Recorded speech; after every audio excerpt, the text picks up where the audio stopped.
बिस्मिल्लाहिर्रहमानिर्रहीम। अस्सलाम वालेकुम डियर स्टूडेंट्स। आज हम chapter number 2 vectors and equilibrium का टॉपिक 2.5 और 2.6 पढ़ने जा रहे हैं। इसमें टॉपिक 2.5 है इक्विलिब्रियम ऑफ फोर्सेस, 2.6 है इक्विलिब्रियम ऑफ टॉर्क और फिर कुछ एसेंशियल पॉइंट्स मैं आपको बताऊंगा स्टेबिलिटी के हवाले से। तो इक्विलिब्रियम ऑफ फोर्सेस पर आए तो देखें, अगर किसी भी बॉडी पर एक्स एक्सिस के अलॉन्ग लगने वाली फोर्सेस इक्वल हों, यानी जितनी पॉजिटिव एक्स एक्सिस पे लग रही है उतनी ही नेगेटिव एक्स एक्सिस पर, तो we will say that sum of all forces along X axis is equal to 0।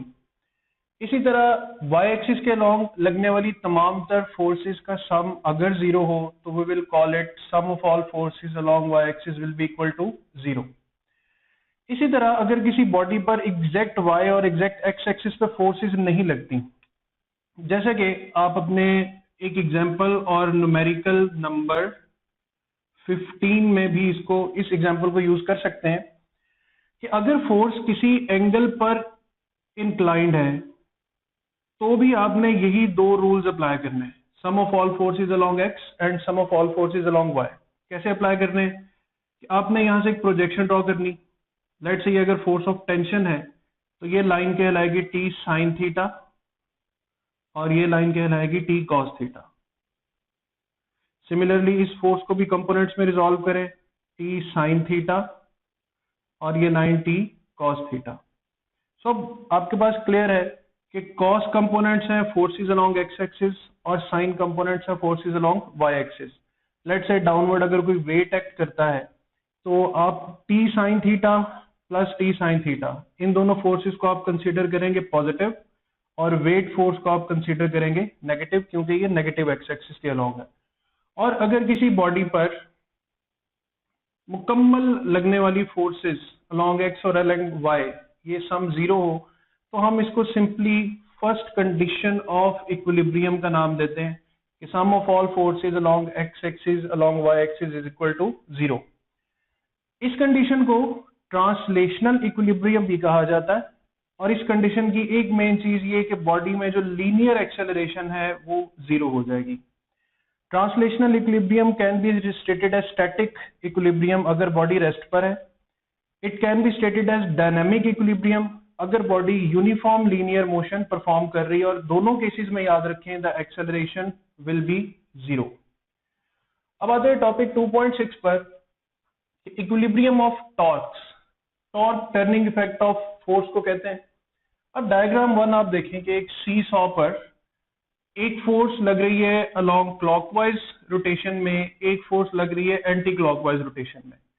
अगर ये दोनों लगने वाली फोर्सेस मैग्नीट्यूड में इक्वल हैं और ये दोनों मोमेंट्स आर्म अपनी लेंथ में इक्वल हैं तो बॉडी में जितना क्लॉकवाइज टॉर्क है उतना ही एंटी क्लॉकवाइज टॉर्क होगा। So we will say that sum of all torques acting on this body is equal to 0.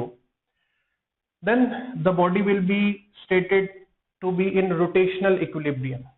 अब rotational equilibrium में भी static equilibrium आता है अगर बॉडी रेस्ट पर है, डायनामिक आता है अगर body uniform angular motion perform करती है, और अगर टॉर्क 0 हो तो फिर बॉडी में एंगुलर एक्सेलरेशन जो है वो 0 कंसिडर होती।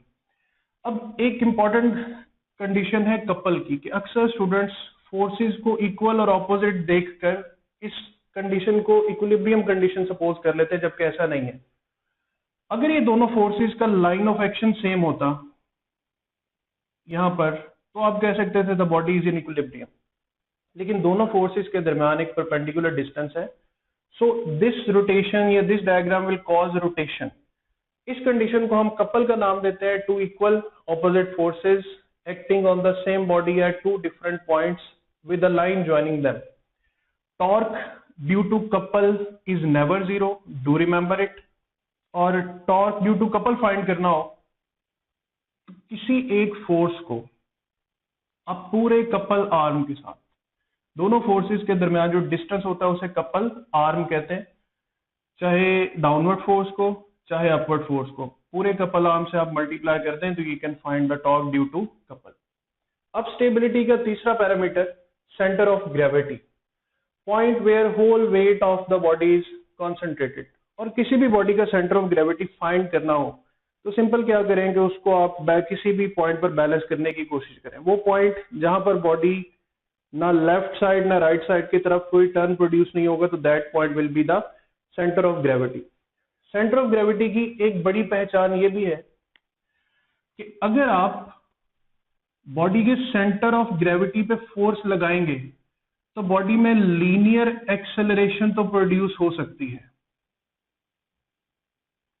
Linear acceleration will not be equal to 0, but body में एंगुलर एक्सेलरेशन प्रोड्यूस नहीं होगी। यानी बॉडी स्ट्रेट लाइन में तो मूव करेगी लेकिन रोटेट नहीं करेगी। फिर किसी भी बॉडी की स्टेबिलिटी दो चीजों पर डिपेंड करती है, उसकी position of centre of gravity पर और उसके बेस एरिया पर। जैसे यहाँ पे दो ट्राइंगल्स मैंने आपको दिखाए। अब ये इसका centre of gravity, let's say ये इसका centre of gravity. Centre of gravity जितना लो होगा और बेस एरिया जितना ज्यादा होगा, बॉडी उतनी ज्यादा स्टेबल कंसीडर होगी।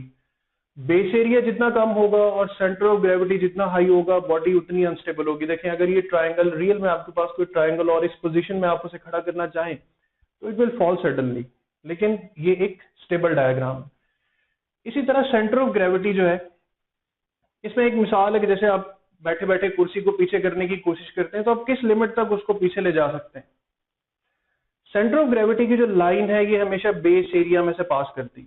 लेट्स से आप इस बॉडी को थोड़ा सा टिल्ट करते हैं तो देखें बॉडी टिल्ट होगी but line of centre of weight या centre of gravity will remain straight and pointing towards the centre of earth. अब देखें, पहले ये बिल्कुल बेस के सेंटर से पास कर रही, आपने बॉडी को टिल्ट किया तो ये बिल्कुल कॉर्नर से, और ज्यादा टिल्ट करेंगे तो सेंटर ऑफ ग्रेविटी इस साइड की बजाय इस साइड से पास कर रहा है। अब सेंटर ऑफ ग्रेविटी जिस साइड से पास करेगा यही उसके लिए बेस है, और अगर आप इस बॉडी को इस कंडीशन में फ्रीली छोड़ देंगे तो it will suddenly fall towards the earth, क्योंकि centre of gravity base area को ही जमीन के साथ आके अटैच करेगा। So up to this limit you can bend the chair backward, लेकिन अगर लिमिट क्रॉस कर जाएंगे तो you will not return back to the original position. फिर according to centre of gravity body के तीन टाइप्स ऑफ इक्विलिब्रियम होते हैं, स्टेबल, अनस्टेबल, न्यूट्रल। ऐसा इक्विलिब्रियम जिसमें आप बॉडी को थोड़ा सा डिस्प्लेस कर भी दे तो भी बॉडी अपनी ओरिजिनल पोजीशन पर वापस आ जाए, it is called stable equilibrium. ऐसा इक्विलिब्रियम जिसमें आप बॉडी को लिटिल डिस्प्लेस करें और बॉडी अपनी ओरिजिनल शेप पे वापस ना आए, ओरिजिनल पोजीशन पे, that is called unstable equilibrium. Neutral equilibrium जिसमें आप बॉडी को मूव करें तो उसका सेंटर ऑफ ग्रेविटी ना हाई हो ना लो हो। लेकिन यहाँ आपने आप हाई करने की कोशिश की, वो खुद ब खुद लो की तरफ आ गया। यहाँ पे सेंटर ऑफ ग्रेविटी पहले ही हाई है, डिस्प्लेस करेंगे वो लो की तरफ चला जाएगा। और एक बॉल हॉरिजॉन्टली एक सरफेस पे रोल कर रही है तो ना सेंटर ऑफ ग्रेविटी हाई होगा ना लो होगा, so that will be named as neutral equilibrium. और फाइनली अगर किसी बॉडी पर लगने वाले तमाम तर फोर्सेस जीरो हो तो ट्रांसलेशनल इक्विलिब्रियम, टॉर्क जीरो हो तो रोटेशनल इक्विलिब्रियम, और अगर ये दोनों चीजें यानी फोर्स प्लस टॉर्क ये दोनों चीजें बॉडी पर जीरो हो तो that state of equilibrium is called complete equilibrium. So lecture को सुने, एक दफा नहीं समझ आता इसे रिपीटेडली सुने और चीजों को आसान बनाने की, एम्पिरिकल बनाने की कोशिश करें। अगले चैप्टर के साथ इंशाल्लाह जल्द हाजिर होंगे। अल्लाह हाफिज।